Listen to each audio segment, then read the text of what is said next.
For the third episode in a row, I'm starting off with Pokemon Red, Blue and Yellow versions. Last time we just ended with clearing out the Rocket hideout and claiming the Silph Scope from Giovanni. Now I can identify the ghosts in Lavender Town's Pokemon Tower, so I fly back there and climb up to the floor they start appearing in. From the stairs I go northeast to battle the trainer marked A and grab the item. Back to the stairs I go southeast, battling the trainer marked B, and then northeast, battling the trainer marked C, before I reach the stairs to the next floor. My first encounter now that I can see ghosts is a Ghastly, but I accidentally KO it. The trainers here are all channelers, possessed by the spirits taking over the tower. This one has a level 23 Ghastly. The item is an escape rope. I managed to catch a Ghastly next try at level 22. Considering there are only 3 ghost-type Pokemon out of Generation 1's 151, they really needed to get them right. And while they messed up their balance in the gameplay department this first time, not being the good counter to Psychic they were intended to be, the Ghastly line are all amazing in every other way. I think it says a lot that Ghastly is my least favourite of the 3, and it's still great. A cool menacing haze hidden behind a ghostly cloud. I remember 3 appearances from it in the Gen 1 anime, and all 3 were memorable. Especially that first one when it creates a Venustoise. Actually, maybe it's because Digimon got to it first, but I'm kind of surprised with all the new kinds of forms they've been adding that temporary fusions aren't a thing yet. Channeler B has just a level 22 Ghastly as I accidentally bumped the screen border onto the third option, a load of Doduo. Them only having the one ghost represents less a Pokemon battle and more me driving away the spirit possessing them. It's a creative way to go about it in the confines of this game's gameplay. Once again, just because I think Lavender Town isn't scary or unique at all, does not mean I think it wasn't done well. Then there's the third channeler with a level 24 Ghastly. This one gets Voltorb to level 25. From there I'm free to climb to the 4th floor. I go west from the stairs, battling Trainer A and getting the first item. I go south from the middle, getting the second item, battling Trainer B and getting the third item. I then go northwest of the stairs, taking on Trainer C on the way. This first channeler is being possessed by more than one ghost. She has a level 23 Ghastly and a second one. The first item is an Elixir. The second channeler has one level 22 Ghastly and the second item is an Awakening, soon to be worthless. The third item is a HP up and I take on the third channeler who uses a level 24 Ghastly before I go up to the 5th floor. First I inspect the wall southeast of the stairs for a hidden item, and then go northeast to battle the first and second channelers. From the second I go southwest to battle the third and fourth, grabbing the second item between them. Then it's northeast to the exit. The hidden item is another Elixir. I battle the first channeler and once again she has just a level 22 Ghastly. I take on the second who changes things up a bit and has a level 23 Haunter. In the middle of this room is a healing field, which does as the name implies. It makes this area a decent grinding spot, removing the need to backtrack to a Pokemon Center. I take on the third channeler with a level 24 Ghastly. The second item is a Nugget and my next encounter gets me another new Pokemon, a Cubone, that I catch at level 22. As a kid I never really cared for Cubone, always preferring Marowak as that was the one I was introduced to first, but nowadays Cubone comes out on top. The big oversized skull it wears I feel makes for a slightly stronger design than its evolution. The whole backstory behind it wearing its dead mother's skull is just whatever nowadays. It has ties to Lavender Town so people have long since driven the misery behind it into the ground to join said mother. Once again, I like Cubone now, but just as long as I stay away from any fandom stuff. After healing at the field, the next encounter is a Haunter, which I catch to save time on evolving a Ghastly.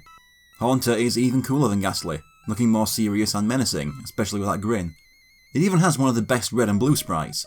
It was a funny troll in the anime, always standing Ash up in that Sabrina battle. Although over 20 years of playing more games since and looking at Haunter, all I can see is that it's the most Nintendo boss Pokemon of them all, a big floating head with 2 floating hands.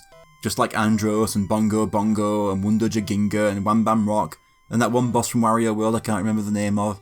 Just something I find amusing nowadays. I take on this floor's last channeler with a level 22 Haunter before heading on up to the 6th floor. To start with, I go south, battling the first channeler and getting the first item. I then go all the way north, taking on the second trainer, and then west to battle the third. I go south to the stairs, grabbing the second item on the way. The first channeler on this floor is the first one to have 3 Pokemon. First level 22 Ghastly that gets Voltorb to level 26, then a second level 22 Ghastly that gets Wartortle to level 36. Finally a third level 22 Ghastly. Getting Wartortle to level 36 evolves it into Blastoise. Finally. Blastoise is tied with another for my favourite Pokemon. Normally I'd explain why, but in this case I don't think I need to justify myself. It's Blastoise, look at it. Look at it, you bitch. But yeah, love Blastoise. First saw it early in my fandom watching the anime, the episode after Cinnabar Gym where Ash Squirtle finds the Wartortle Island with the one Blastoise. I just thought it was one of the coolest things I'd ever seen and it stayed a favourite since. It's the Pokemon that carried me to my first ever completion of this game back when I was crap. What happened was, after not learning my lesson from the time I lent my endgame yellow to a classmate, resulting in his brother starting a new game and saving over it, I lent my blue to that same classmate for a night when I just reached the Vermilion City. He returned it to me with my War Turtle grinder to level 31 without even having set foot on the SS Anne. That resulted in it evolving while clearing out the boat's trainers, leaving me with a very overpowered Blastoise that dominated the rest of the game until the Elite Four. I want Blastoise playable in Smash. I don't give a single fuck about Gen 1 overrepresentation. Blastoise is worth every missing Gen 3, 5 and 8 Pokemon Smash skipped combined. That's not a knock on those generations by the way, it's just Blastoise. Well, it may be a knock against Gen 8, I've never played it, I don't know. Would you be surprised to learn that after all this gushing, I've never played as Blastoise in Pokken Tournament Deluxe because I never bought it? I'd already bought the original on Wii U when it was new, and was a bit salty that those extra arcade characters never made it, and were held back a year or so for a Switch port, and I didn't want to spend another £40 or so just for 5 characters, no matter how much I wanted to play as Scizor. When Blastoise was announced as DLC I was like, well they've got me by the balls, now I'll have to buy it, and then I just didn't buy it. Maybe one day, if I can be arsed. Anyway, that first item is an X accuracy. The second channeler of this floor starts with a level 24 Ghastly, and ends with it actually, she only has the one, I don't know why I wrote starts.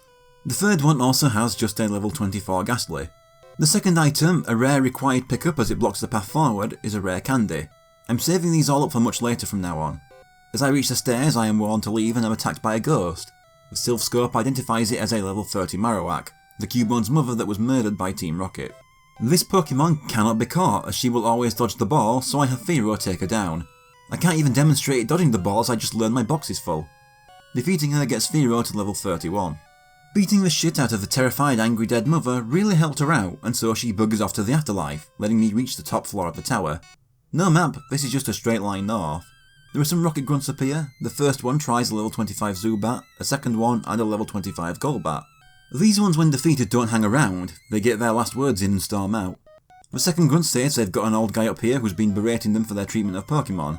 He uses a level 26 Koffing and a level 26 Drowsy who gets Mew to level 29. After he barges off, I take on the last one. He starts with a level 23 Zubat, then a level 23 Rattata, level 23 Raticate, and a second level 23 Zubat. He goes too, leaving me to rescue Mr. Fuji, the man who cares for orphaned and abandoned Pokemon. He came here to pray, to calm the Marowak's soul, but I did a better job by beating her up, so he isn't needed here anymore. He takes me back to his house and to help me out on my quest, he gives me a Pokeflute, which will wake any sleeping Pokemon. With it in hand, I take Lavender Town's southern exit into the northern end of Route 12. But first we're gonna go through that in red. Starting on the third floor of Pokemon Tower, I catch a level 22 Cubone and battle the first channeler, get the escape rope and catch a level 20 Ghastly. I battle the second channeler and the third before I go up to floor 4. I take out the first channeler, getting Pidgeotto to level 31 and getting Whirlwind for wing attack. I pick up the Elixir, defeat the second channeler, pick up the Awakening and the HP up, then defeat the third channeler to go up to floor 5. I defeat the first channeler, the second, and the third who gets Pidgeotto to level 32. I get the Nugget and then remember to get the hidden Elixir. I defeat the last channeler on this floor and go up to the 6th. I defeat the first channeler, grab the X accuracy and battle the second, then third. I pick up the rare candy and have the Ghost Marowak refuse to damage me while Pidgeotto slowly wing attacks her health away. To the last floor, I defeat the first Rocket, then the second who gets Charmeleon to level 35, then the third. I save Mr. Fuji, get the Pokeflute, and move down into Route 12. And now to cover it in yellow. I take out the first channeler, get the escape rope, catch a level 22 Ghastly, defeat the second and third channelers, then go up to floor 4. I defeat the first channeler, get the Elixir, defeat the second channeler, getting Doduo to level 31 and evolving it into Dodrio. I like Dodrio even more than Doduo, it accomplishes that cute to cool transition perfectly. Though like Dugtrio it brings up questions. More even. Did the two Doduo heads share a mind and have just gained an extra mouth? Or were there two minds sharing a body and now another newborn is just coming out of nowhere? I did use a Dodrio back in my first completed Blue playthrough over 20 years ago, but not since, so this is my first time using one in over 2 decades. I get the Awakening, the HP up and battle the third trainer. On the 5th floor I catch a level 20 Cubone. I defeat this floor's first channeler, the second, the third, and collect the Nugget. Dodrio reaches level 32 and I remember to get that hidden Elixir again. I defeat the 4th channeler, but instead of moving on I hang around outside the healing field. Dodrio reaches level 33 and level 34. Gyarados reaches level 30 and level 31 before I finally find that second Cubone I catch for a trade. On the 6th floor I battle the first channeler, get the X accuracy, battle the second, and third, get the rare candy, and in this timeline I really don't give a shit about the dead mother's regrets and wipe her out with one bubble beam.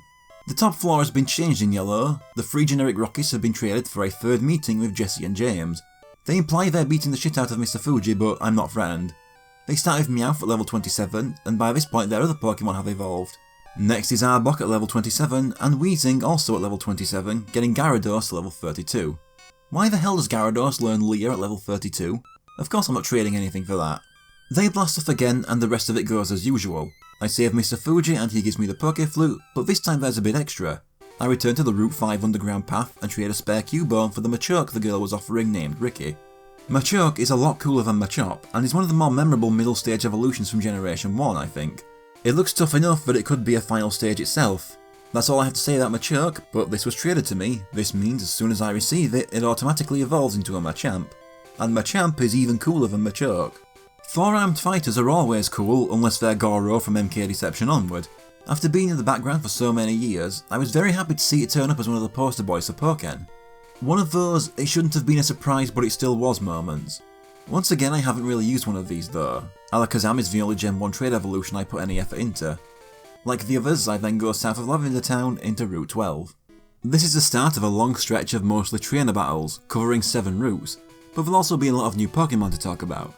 This route takes place on a load of smaller bridges above water, so expect to battle a lot of water trainers. But first I have to pass through a gatehouse.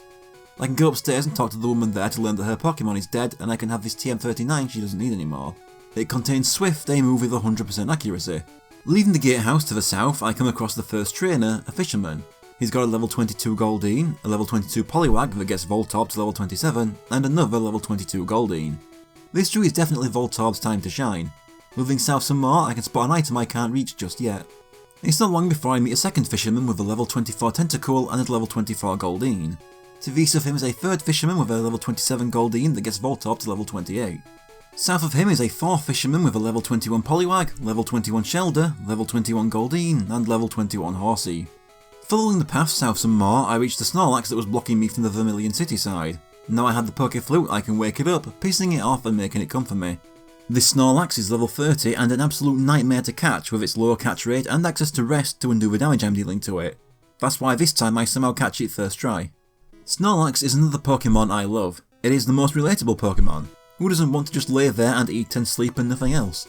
Snorlax is the Pokemon we should all aspire to be. I loved it when Ash caught one in the anime. After 80 or so episodes of mainly cute starters and the bird, the fact that he caught something so unlike them with Snorlax, but that it also stayed in his main team throughout the region, avoiding the PC purgatory that Kingler and Tauros were saddled with, was something I was all about. Pokken 2, Snorlax, come on. With Snorlax out of the way, the road is cleared and I now have access to the southern half of the route. It's not long before I meet a Rocker. He has a level 29 Voltorb and a level 29 Electrode. Next to him is a House, the man inside claiming to be the fishing guru's brother. He's much more useful than his brother as he gives me the Super Rod, the best fishing rod in the game. So right outside his house I put it to use. First I fish up a Krabby that I catch at level 15. Krabby is a Pokemon I like, but it's vastly overshadowed by its evolution for me. At its first stage I don't remember too much about it other than the moment Ash catches it in the anime and its one battle. But it's still endearing enough. But this time I'll actually be putting a Krabby to use, just not in blue since Blastoise has taken the water spot. Next I fish up a Goldeen, also caught at level 15. Goldeen's alright, don't really have much to say about it. There's quite a few Pokemon that are just, it's a fish. And that's okay, you need the basic fish to flesh out the world and make the weirder ones stand out more. Mrs. Goldeen in the anime was around for a long ass time, but if I recall right, didn't do a single memorable thing while her more visually interesting Horsey and Starmie get written out early on. I will say that I like it more than its evolution, but apart from that, Smash is the most memorable it's ever been to me. Next is a level 5 Tentacool. Now Tentacool is one of those I've never cared about and got a little sick of. The Zubat of the seas, except it lacks the cuteness Zubat has. The fact that for so many games you'll get this 95% of the time you spent surfing was just mind-numbing. People turned criticising Hoenn for too much water into a meme, but that criticism is 100% justified and Tentacool is part of the reason. With those 3 caught, I get moving south and west to cut through this tree, battling another fisherman with a level 24 Magikarp and a second one. He turns out to have been guarding this iron. He also replanted that tree while we were battling, so I have to mess about cutting it down again. Just south of him is a junior trainer with a level 29 male Nidoran and level 29 Nidorino. That's the last trainer of Route 12, but first there's some more grass I can cut my way to. This is where Venonat finally appears in red and blue, and I catch one at level 26. Back out of the grass, I can now move south, crossing into Route 13 and immediately battle this junior trainer with her level 28 Goldeen that gets Voltorb to level 29, forgetting Screech for Light Screen, then a level 28 Poliwag and level 28 Horsey. Voltorb still gets to shine here as the next trainer to the south is my first Bird Keeper. Guess what they use? He's got a level 29 Pidgey and level 29 Pidgeotto that gets Voltorb to level 30. This evolves Voltorb into Electrode. I love Electrode. I thought Voltorb was bland, but turning it upside down and changing its face made it amazing. I love how chilled out Electrode always looks with its little smirk. Yes, that is all they did to make me change my mind on it.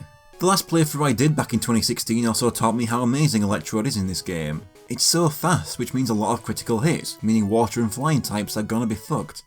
And right next to that Bird Keeper is a second junior trainer with a level 24 Pidgey, level 24 Meowth, level 24 Rattata, level 24 Pikachu that gets Mew to level 30 and teaches you a metronome, and a second level 24 Meowth. Moving west takes me into this big maze of fences which, even after all these years, I don't get its purpose. Route 13 has always been a bit forgettable to me for that reason. I don't get its role in the world. Hanging along the southern end until I see one gap near a sign, I find a hidden calcium.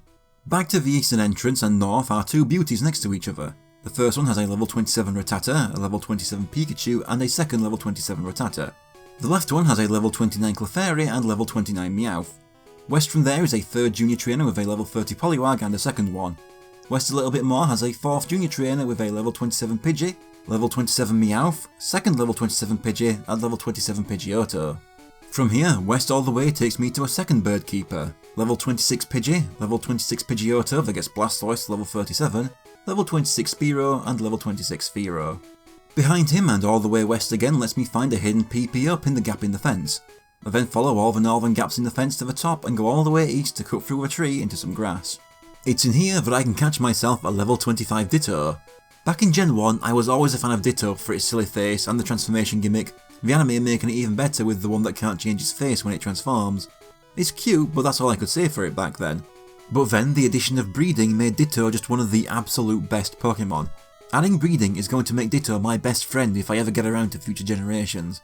No more needing to plan out starter and evolution trades in advance to avoid screwing myself out of the full Pokédex. I can just breed more starters and trade those out instead of trading every stage through every version. You know, no one in my area actually worked out that you could breed any Pokemon with Ditto in Gen 2. I only found out in Gen 3 on the internet and felt stupid that I never made the connection. Going west along the top and I meet a third Bird Keeper. He's got a level 25 Spearow, a level 25 Pidgey, a second level 25 Pidgey, a second level 25 Spearow, and a third level 25 Spearow. South of him is the first of another new trainer type, the Biker. I guess because of the fumes from their bikes, they use a lot of pollution-based Pokemon. This one has a level 26 Koffing that gets Electrode to level 31, a second one, and a third one. Going west from there takes me to Route 14, which contains the last quarter of this maze. I run into a Bird Keeper with a level 26 Pidgey, level 26 Spearow, level 26 Pidgey, and level 26 Fearow that gets Electrode to level 32. West of him some more is a second Bird Keeper with a level 28 Pidgey, level 28 Doduo, and level 28 Pidgeotto. From the first Bird Keeper, I can then go south to exit the maze and take on a third Bird Keeper. This one uses a level 29 Pidgeotto and level 29 Fearow that gets Electrode to level 33. And just a few steps south is a fourth Bird Keeper. Level 28 Spearow, level 28 Doduo, level 28 Fearow. Moving further down and my next opponent is the first Biker of the route. A level 29 Koffing and level 29 Muk that gets Mew to level 31. And right next to him is a fifth Bird Keeper. This one just has a level 33 Farfetch'd. I go through the tree next to him to reach two more Bikers. The southern one has a level 29 Koffing and level 29 Grimer.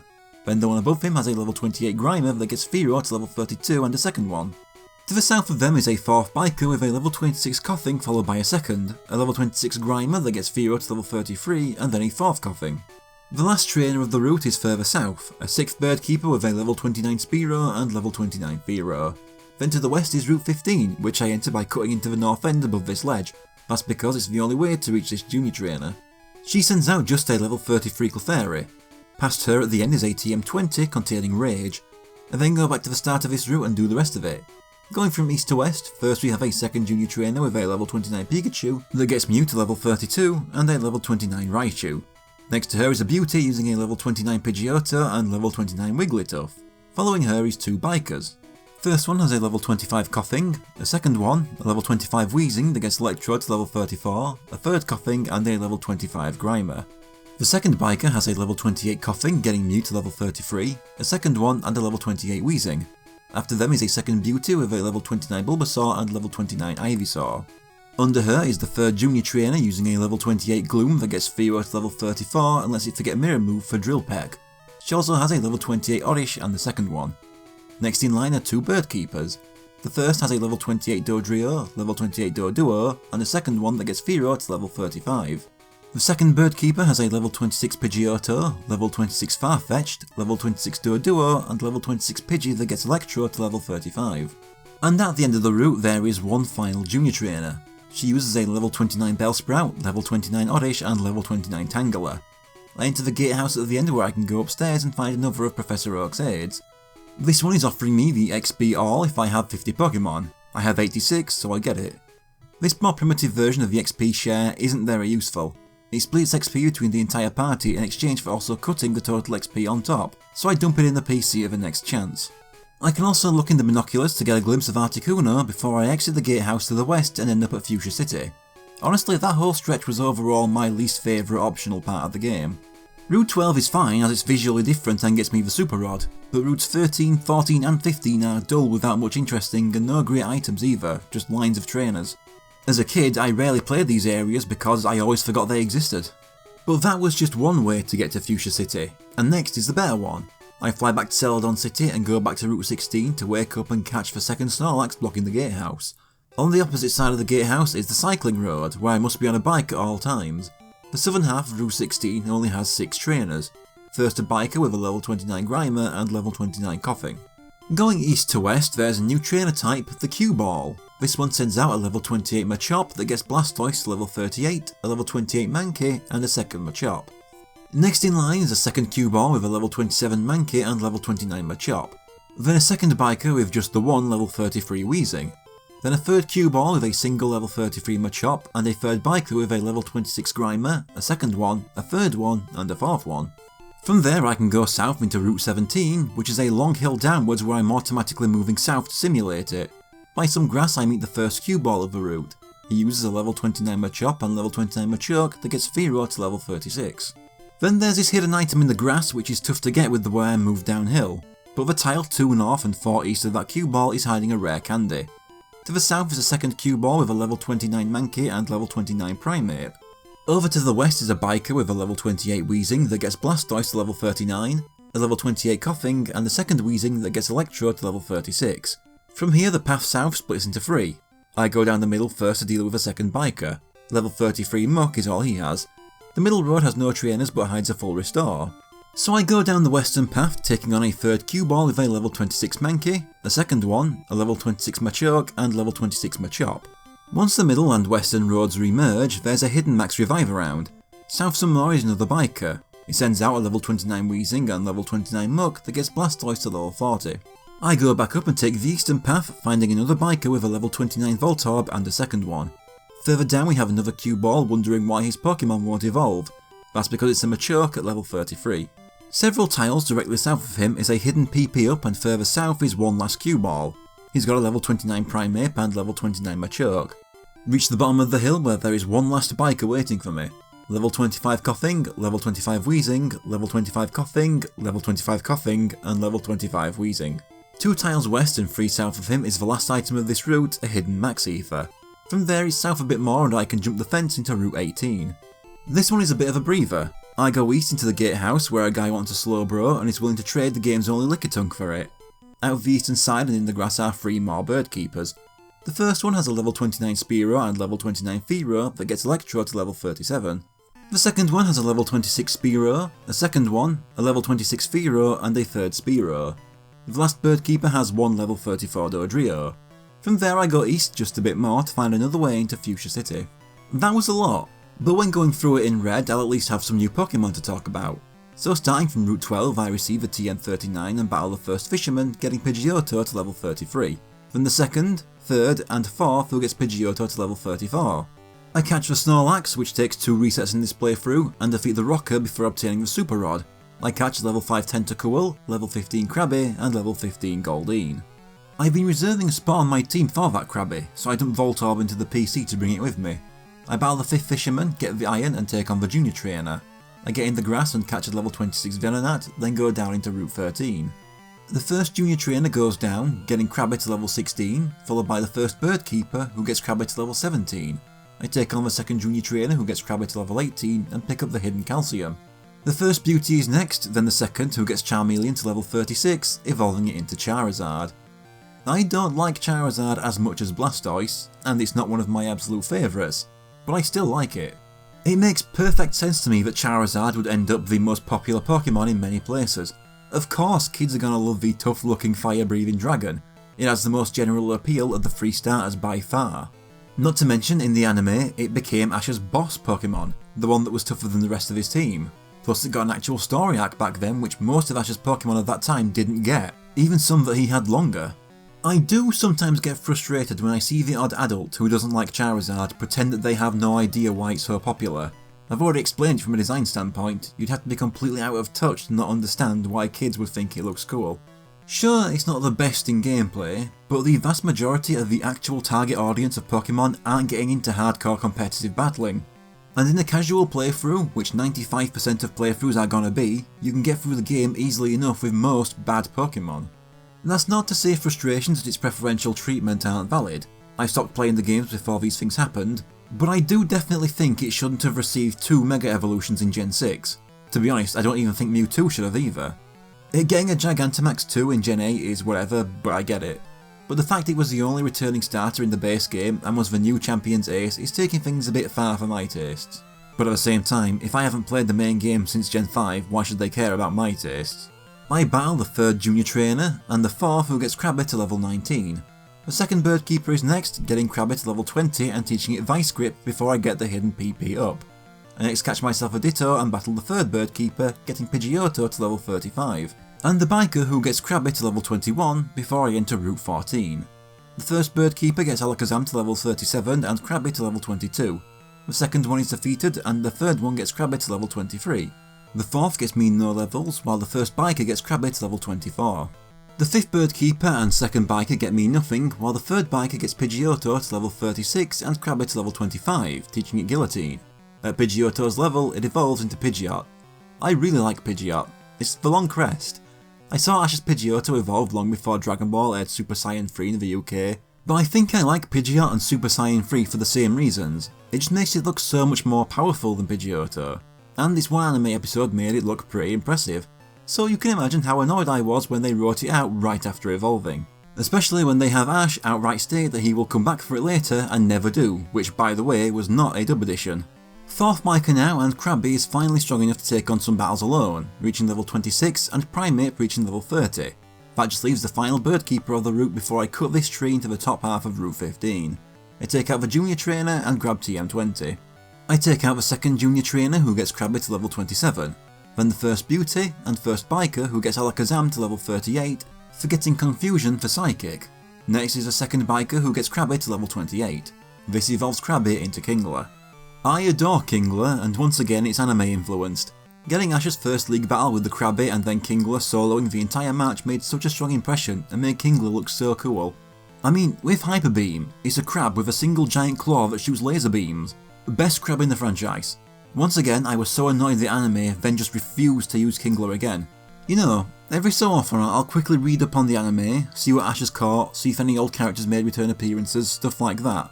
I always check to see if Kingler has been used again since that one league in 1999, and apart from I think one Johto episode, the answer is always no.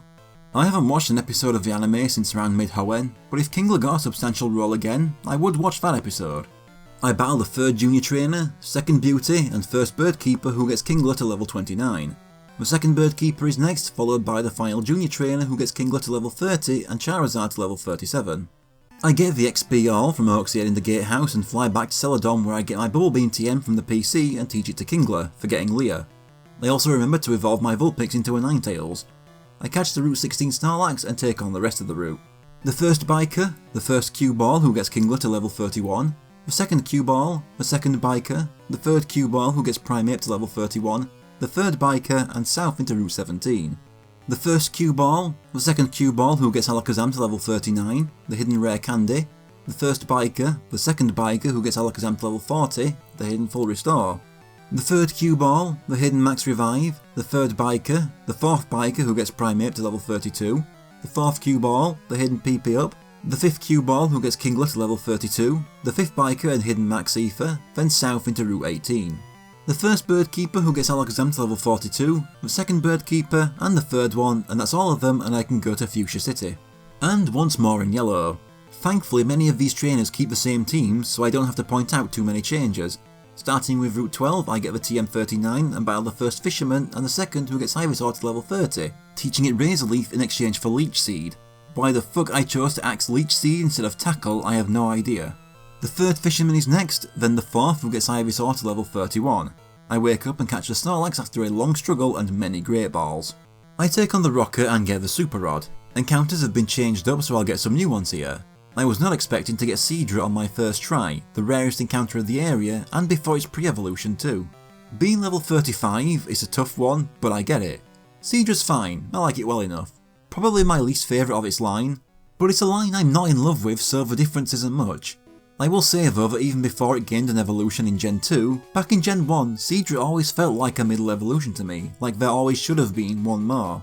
It is pretty memorable though for that VHS of taped anime episodes I mentioned last time. They had the first Orange Islands gym battle, so I got to see a lot of Asher Squirtle and Sissy Seadra in that target practice competition. The next encounter I get is the unevolved Horsea. I like Horsea more than Seadra, but just a little bit. It's more cute than Seadra is cool, if that makes sense. I was always really confused why the anime wrote out Horsea, since that one felt like it had more character moments than Missy's other water Pokemon except for Psyduck. Staryu was there for battles and Starmie and Goldeen were rarely used, but Horsea had a spotlight when it was first introduced, but then again Misty was always doting over it, so maybe they thought Togepi later on rendered it redundant. Look, I don't have much to say about Horsea itself, this is the best I have. I take on the 5th Fisherman, get the Iron and battle the Junior Trainer. I go into the grass and since the Farfetch'd trade was cut in this version, it appears here in the wild so I catch one. Route 13 next. I accidentally walk past the first Junior Trainer and take on the first Bird Keeper.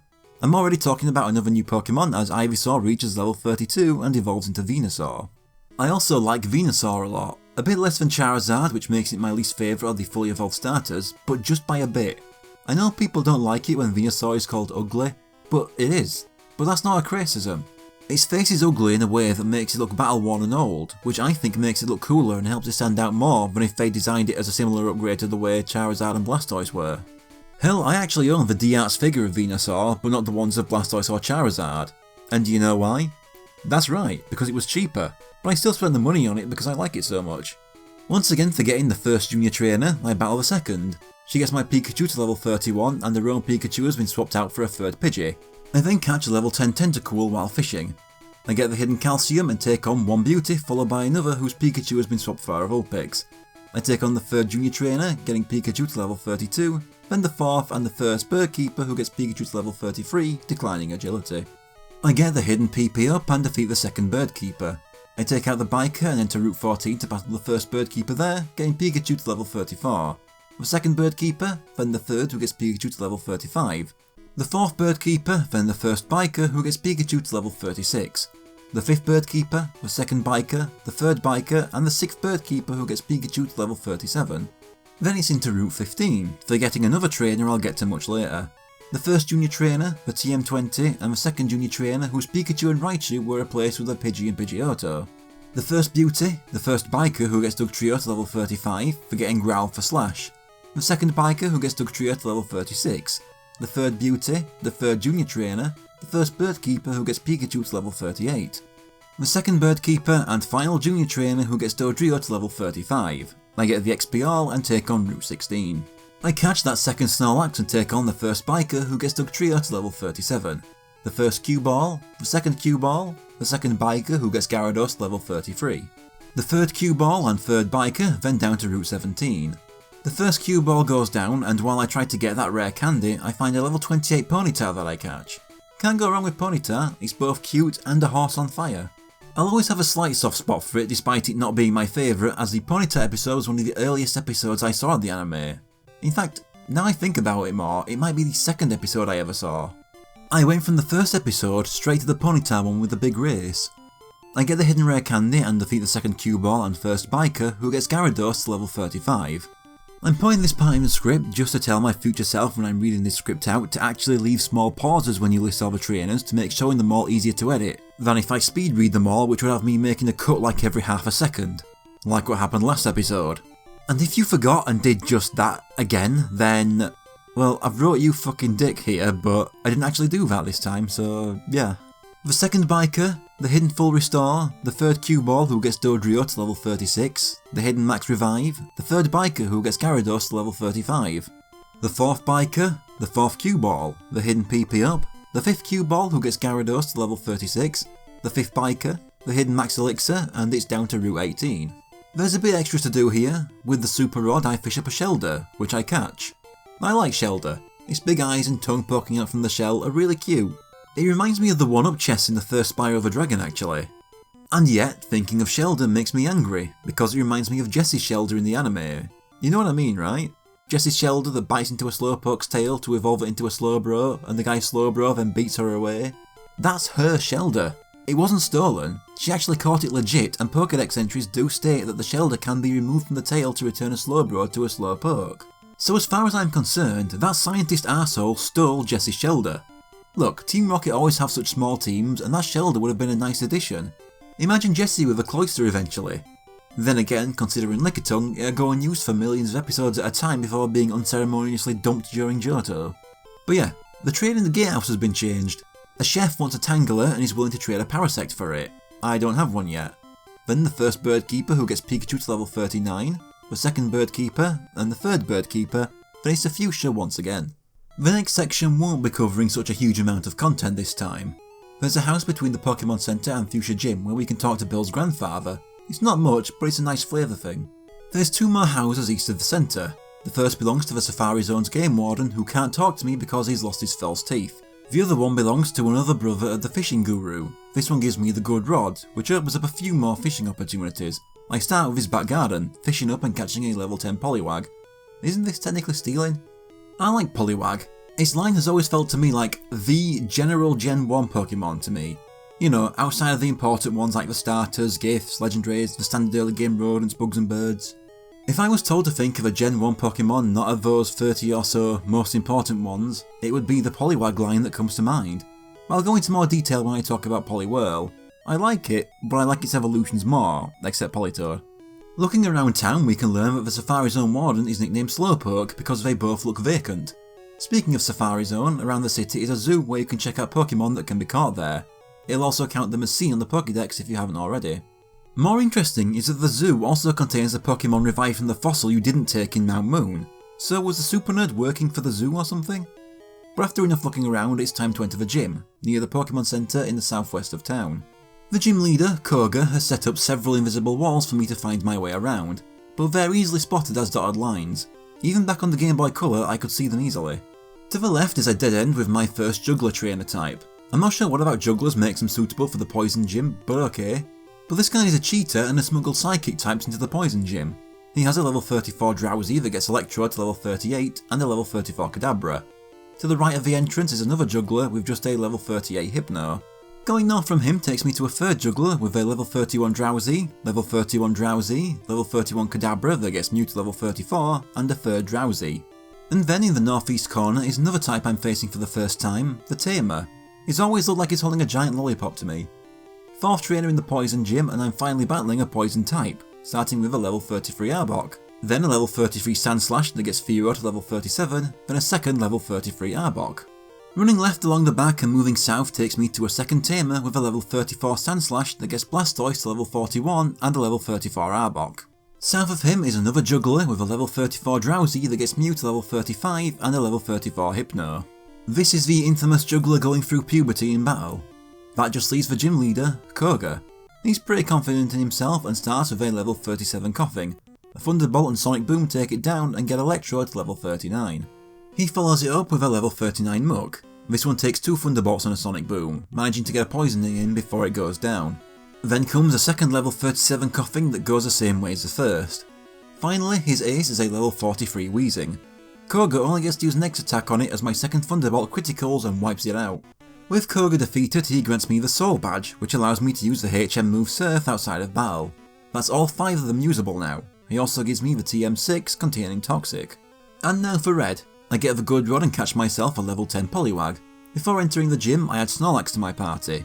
This makes Red the first game of the 3 where I complete the final party I decided on over a year earlier. Charizard, Pidgeot, Primeape, Alakazam, Kingler and Snorlax. In the gym I take on the first Juggler, the second Juggler, the third Juggler who gets Kingler to level 33, the first Tamer who gets Primeape to level 33, the second Tamer who gets Pidgeot to level 37, the third Juggler, and then I take on Koga. For the first Coughing, 2 Karate Chops and 2 Fury Swipes from Primeape do it, but it also gets poisoned. Muk then finishes Primeape with a single Sludge. Snorlax comes out next and headbutts it to death, also receiving a poisoning but reaching level 31 on victory. Koga uses 2 X attacks in a row with his third Coughing and a single Sludge reduces Snorlax to 2 HP before Coughing goes down. As for his last Pokemon, he just makes Weezing self-destruct right away, winning me the Soul Badge and TM6. Yellow next, and I start with getting the Good Rod again. In the back garden I catch a level 10 Goldeen and level 10 Poliwag before going to the gym. The first Juggler getting Pikachu to level 40, the second Juggler, the third Juggler, the first Tamer who gets Dugtrio to level 38 and Dodrio to level 37. The second Tamer and third Juggler who gets Dodrio to level 38. Koga is the only opponent in here with a changed team and I don't like it. It's 3 Venonats at levels 44, 46 and 48 with a level 50 Venomoth as the new ace. My Dodrio wipes them all with Drill Peck and reaches level 39, turning down Rage. So if we're going to go for an anime team, Venomoth makes sense since he uses it. As for the 3 Venonats, his anime exclusive sister uses one when she poses as the leader, so fine. But he should have just been one. The Golbat he uses is missing, you know, the one Ash actually has to defeat to earn his badge.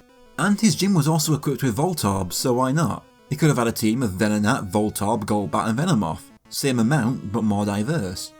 But back to Blue, and at the northern end of Fuchsia City is the Safari Zone. I get 500 steps and 30 Safari Balls to try and catch as many Pokemon with as I can. No battles, I can only throw balls, throw bait to make a Pokemon less likely to run away but harder to catch, or throw rocks at them which makes them more likely to run away but easier to catch. Really, just throwing balls is the best strategy. There's a lot of returning Pokemon in here but plenty of new ones. The easiest to catch newcomer in this place is also the first one I catch, an Execute. So you know how I've mentioned my slight obsession with Pokemon with multiple heads like Doduo or Dugtrio?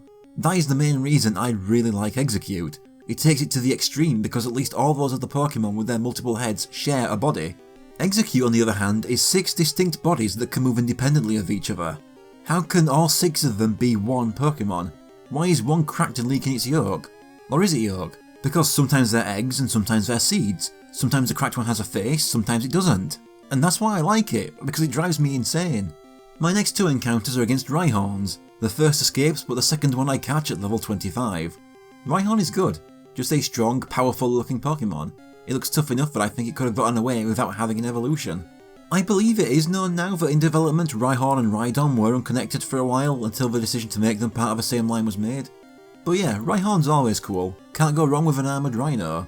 I next get fishing, and the Dratini I fish up first try is an Aeonus. It soaks up loads of my Safari Balls and then escapes when I only have 6 left. But soon after I fish up a Psyduck that I catch at level 15. Psyduck is great too.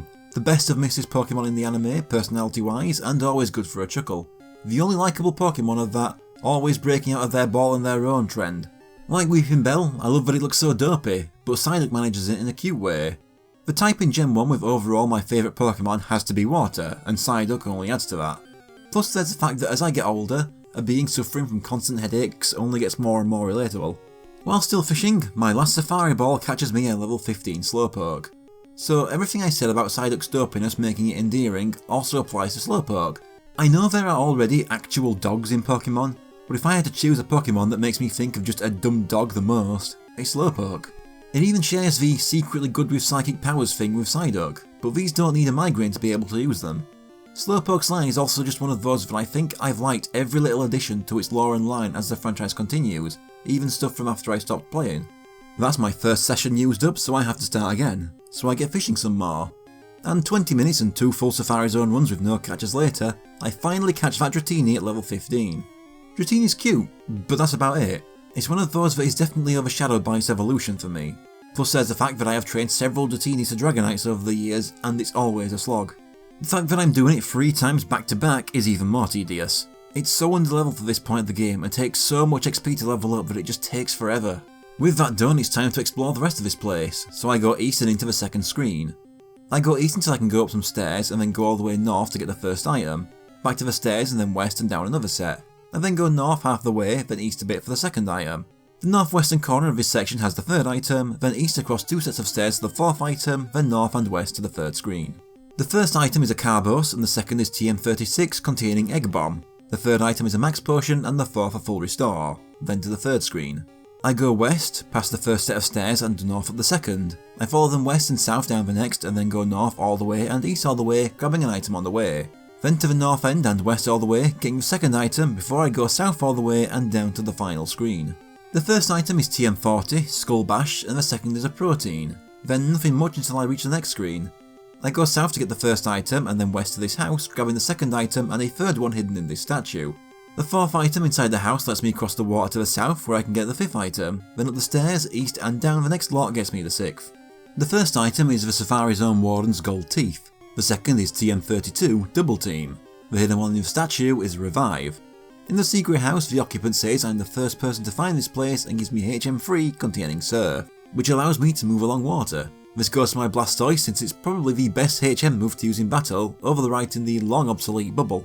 The fifth item is a Max Potion and the sixth one a Max Revive. To the east is an exit back to the first screen, where I can surf to an island in the centre for the Safari Zone's last item, a Nugget. And with all that exploring done, now comes the catching. I don't know if this is an unpopular opinion, but I still really like the Safari Zone. I admit the catching system may be a bit annoying, but I feel it really nails that sense of adventure that the Gen 3 and 4 Safari Zones ruin by being even bigger pains to deal with. Here it's an annoying catch system, but Ruby and Sapphire had the constant need to piss about swapping bikes if I wanted to explore certain areas, while the Heart Gold and Soul Silver one is one of the most tedious side quests I've dealt with in an RPG just to get what I want. For the most part, Pokemon improves its quality of life as the games go on, but the Safari Zone seemed to have less and less respect for the player's time as the series went on. Who knows, maybe after Gen 5 they got better, I don't know. Here you suddenly have all these new Pokemon you're just seeing for the first time, many of them exclusive to this place. It was genuinely one of the most exciting places to look forward to, knowing how much of my Pokédex it would be filling up. It felt like a huge reward to the long trek between Celadon and Fuchsia. I hang out on the screen until I get an incredibly rare Chansey and catch it. Chansey has always felt like an essential Pokemon to keep around to me, and most of that is most likely thanks to the anime making them Pokemon Center staff. Even though it's only like that in the games in Yellow, the idea stuck around in my head and now Chanseys have always felt important from a lore standpoint. Though it does help that later games did give them attention, gaining an evolution in Gen 2, a baby stage in Gen 4, and even being one of the third of the Gen 1 Pokemon to be in Snap. So Chansey has always been a likeable Pokemon to me. Back on the first screen, 4 minutes later I find and catch the rare Pinsir, the rare bug assigned to Blue version. Pinsir's pretty cool I suppose. It's not a Pokemon I'd think about often, but when it does get some attention I'm all for it.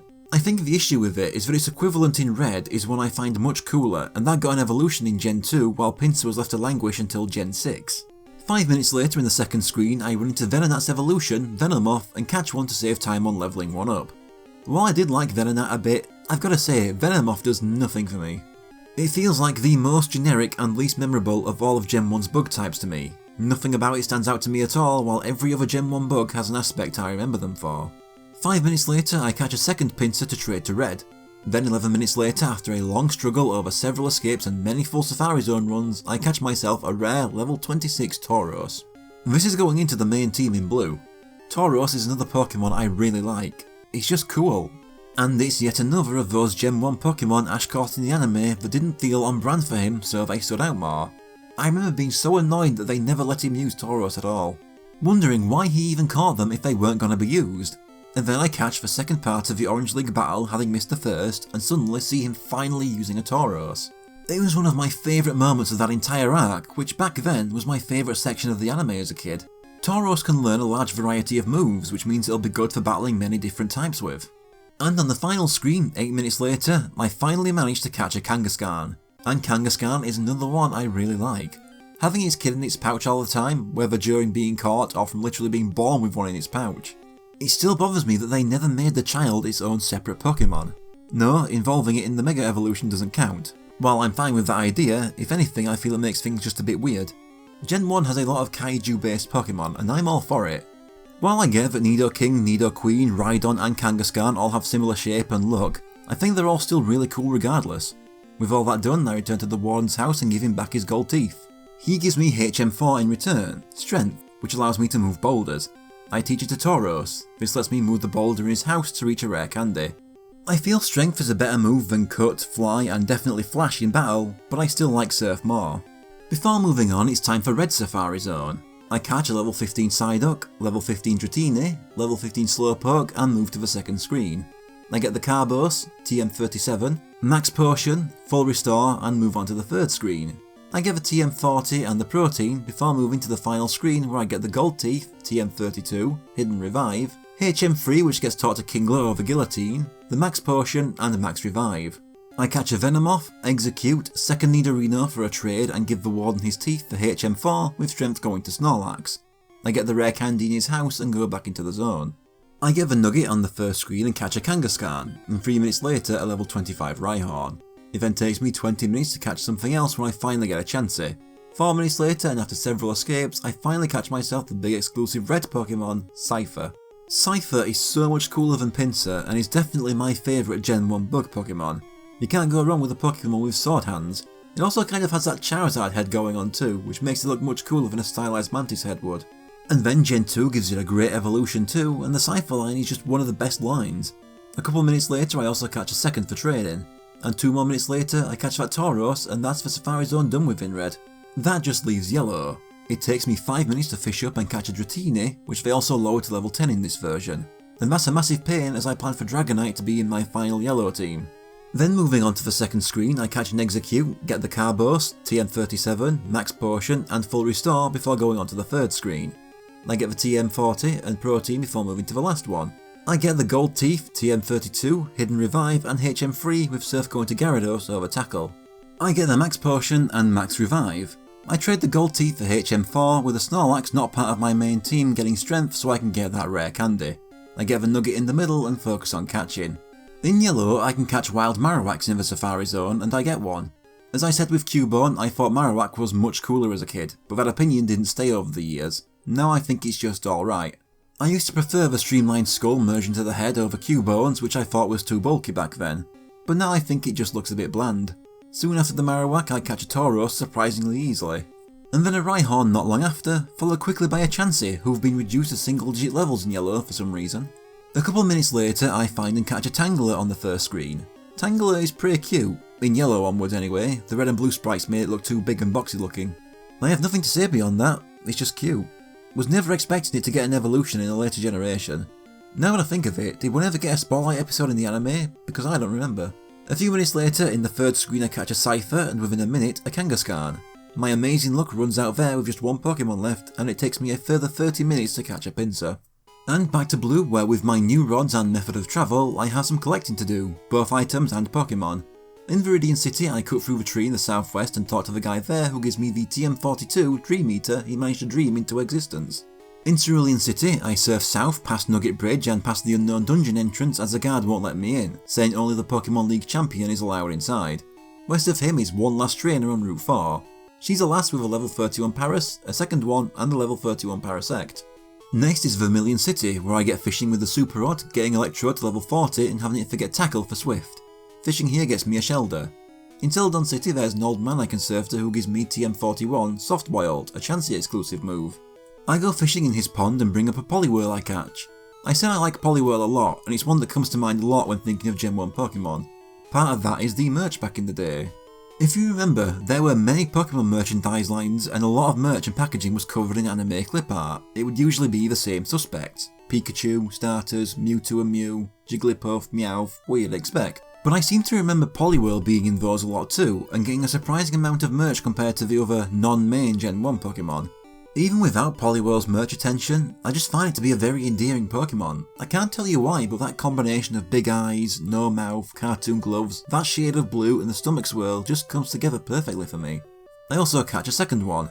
I should also point out that Fuchsia City sells Ultra Balls. Due to the way catch rates work in this game, Great Balls are still actually better here. I knew this already for quite a while, and yet I still forgot when it came to actually recording the game, and so I started using Ultra Balls.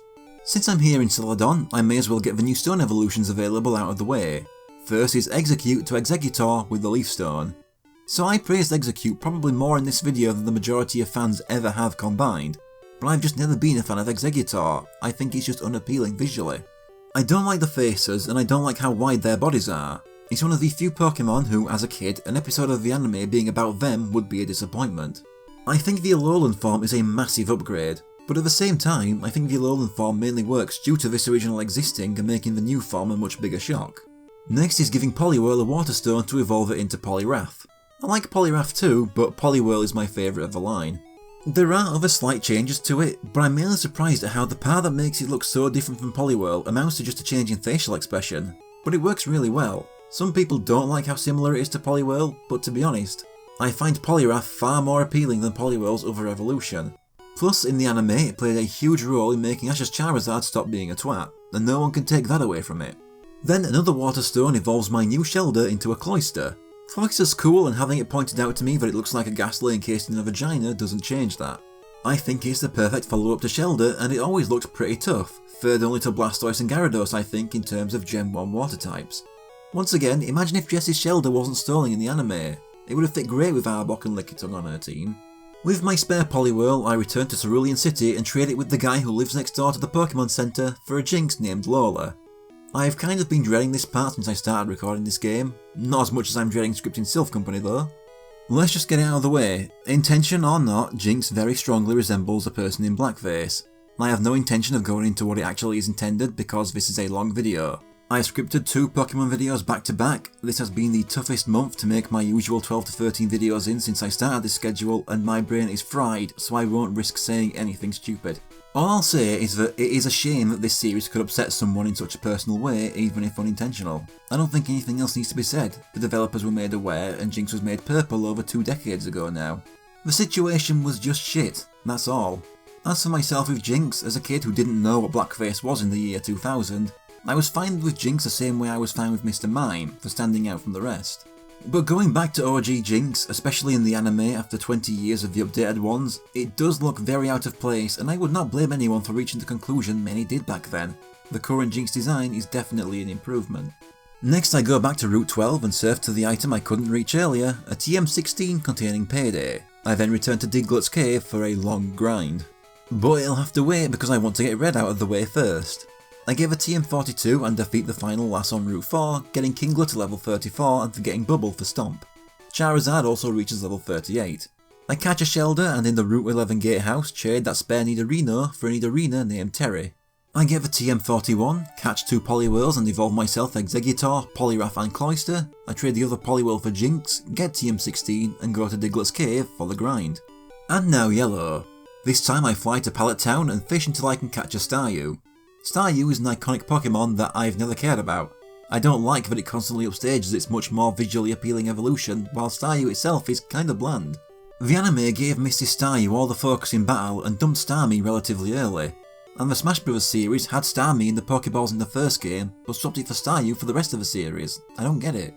I give a TM42, defeat the lass on Route 4 and fish outside the Unknown Dungeon until I pull up a Seaking, Goldine's evolution. Seaking is just nothing to me, one of my least favourite Gen 1 Pokemon. I struggle to register it as a Goldeen evolution, and overall I just think it looks bland and a little bit dumb, that's all. I then fish on Route 22 to catch a Poliwhirl, no Jinx so I don't need a second. I gave a TM41 and evolved myself Exeggutor, Poliwrath and with a Water Stone, Staryu to Starmie. I just think Starmie looks so much cooler than Staryu. The extra points, the purple colour scheme and hexagonal jewel just make for a huge improvement. Normally I'd have more to say, but Starmie just looks cool and the anime should have written out Staryu instead of it. Then I give a TM16 and go to the Route 18 gatehouse to trade my new Tangler for a Parasect named Spike. I remember to evolve Shellder into Cloyster and get to grinding. Back to Blue. I have many Pokemon to level here, so I'm not going to point out each individual level like I've done before, only important ones.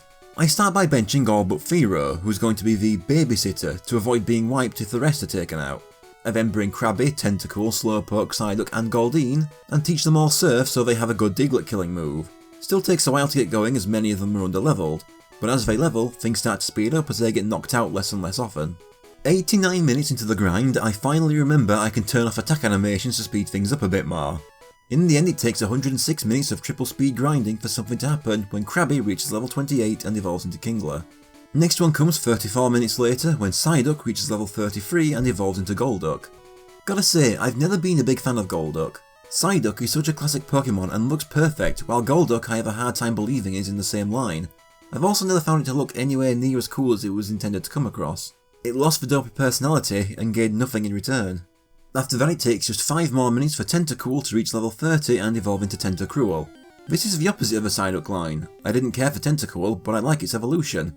The one without cool in its name wound up looking much cooler. I'm not a massive fan of Tentacruel though, my liking is purely down to the way it looks. I never used one in battle and never cared about the anime appearances I remember either. The 3 evolved Pokemon are since swapped out for Cubone, Doduo and Machop. Doduo's gonna be fine, but Cubone and Machop struggle a bit without good moves to take the Diglets out with. But 7 minutes later, Goldeen hits that level 33 to evolve into Seaking and Pidgeotto is brought back in. It then takes 34 minutes for something else to happen, when Slowpoke reaches level 37 and evolves into a Slowbro. I've already said I like Slowbro, and since it's just a bipedal Slowpoke with a Shelder on its tail, let me talk about that Shelder. The fact that it looks different and the anime calling it a Spiral Shelder, plus the Pokédex implying they can be removed, had so many of us kids back then wondering how we could get a Spiral Shelder we could use independent of Slowbro. There were playground rumours and certain bullshitters we knew claiming to have Spiral Shelder trading cards, but it was all bullshit and it never happened. So imagine my surprise when the Space World Pokemon Gold demo leaked and we learned that at one point in time, the Spiral Shelders, named Turban, were coded in there and catchable and usable as their own separate Pokemon. On the one hand, I felt vindicated that it was possible. On the other, I felt robbed that they actually made that and coded it into the game and took it out before the game was done. They denied us that closure at the last second. I'm a bit salty about it actually. And after around 3 hours of grinding for that Slowbro, I fly straight to the Route 18 gatehouse and trade it for that Lickitung, named Mark. I still remember first seeing Lickitung. It was the anime episode where Jessie catches it. I was like, what the hell is that? I love it.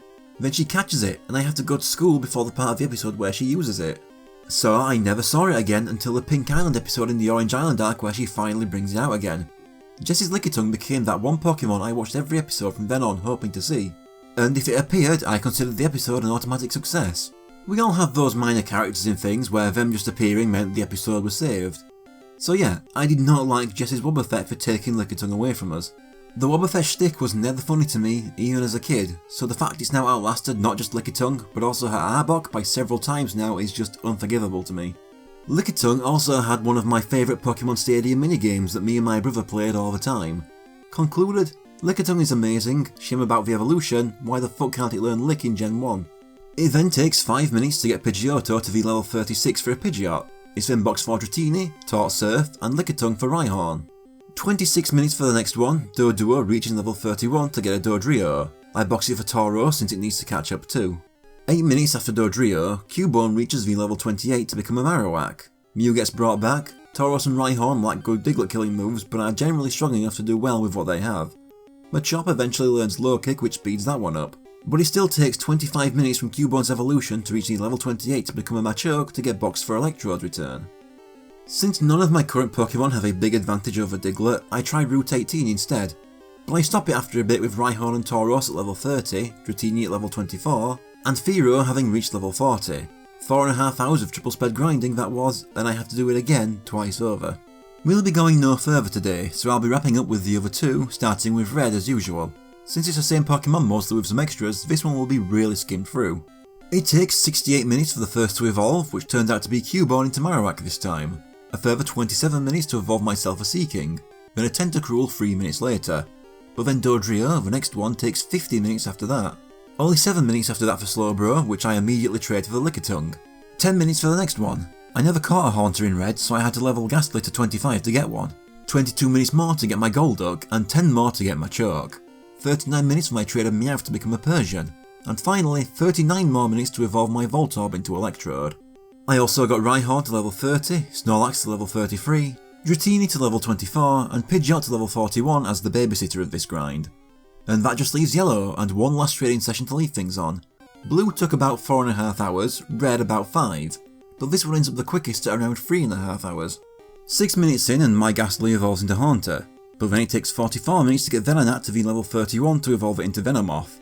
I evolve myself a Blastoise 11 minutes later, But then it takes 55 minutes to get something, with Pidgeot being the next one, but then Tentacruel joins it 2 minutes later. It then takes 38 minutes to evolve the Charizard, and another 13 to evolve my other traded Meowth into a Persian. For the 3 hours 20 minutes I've been grinding, the Magnemite I caught on Route 10 has been there the entire time. It finally reaches level 30 and evolves into Magneton. I love Magneton for all the same reasons I love Dugtrio. Magnemite is cute, and 3 of them bolted together is also cute. I like that they have a believable reason for evolving this way too, with their magnetism attracting 3 and fusing them together. But apart from that, what can I say? I just have a huge soft spot for these kinds of evolutions. The grind then ends with Gyarados having reached level 39 and Dratini level 22. So just a trading session to end things. First, Red and Blue. They trade Charizard and Blastoise to register them on each other's decks. Then 2 Haunters for the final trade evolution, Gengar. Gengar is by far my favourite of its line. I know some love Haunter more, but it's Gengar for me. I love how mischievous it is with the shit-eating grin, but it could also be creepy as seen in the episode with the giant one fighting the Alakazam. Gengar was the Pokemon I was happiest to see end up in Pokken, and I made it my main in that game and had a ton of fun with it, definitely in my top 30 at least. After that I trade my Chokes to give each game a Machamp. Then the spare Pinsir for the spare Cypher. Next is Blue and Yellow. Yellow gets to register Jinx while Blue gets to register Venusaur. And finally Red gets Venusaur registered while trading for a Gengar to register it on Yellow. And that is where I'm leaving this episode.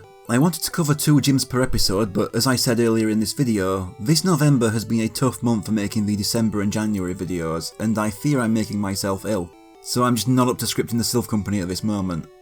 I'm aware I'm pushing a huge chunk of content into the final part, but said part will be the first video of the next month's batch of videos, with my game recording month being in between, so I expect to be a lot more energised and it'll not be a problem. But to make up for it, I did go way over the 40 planned Pokemon to talk about this time. But anyway, next time will be the final part, where I'll be dealing with a lot of dungeons as I finish off the game.